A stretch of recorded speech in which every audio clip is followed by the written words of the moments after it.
পাহাড়, তারপরে সমুদ্রের দিকে যাচ্ছি আমরা এখন। আমরা চারজন এখন পাহাড়ের পথ বেয়ে সমুদ্রের দিকে আস্তে আস্তে এগিয়ে যাচ্ছি। আমরা চারজন বন্ধু সবাই মিলে এখন যাচ্ছি পাহাড় বেয়ে সমুদ্রের দিকে।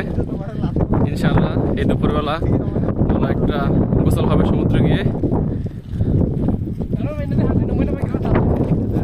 এখানে বিভিন্ন পাখির বাসা আছে, পাখিগুলো এখানে আসে থাকে। এখন খুব রোদের ভিতরে আমরা হেঁটে যাচ্ছি সমুদ্রের দিকে।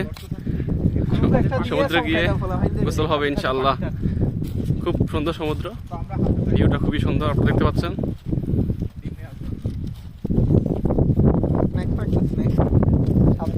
এখন আমার গরম লাগতেছে। Wow, what a view.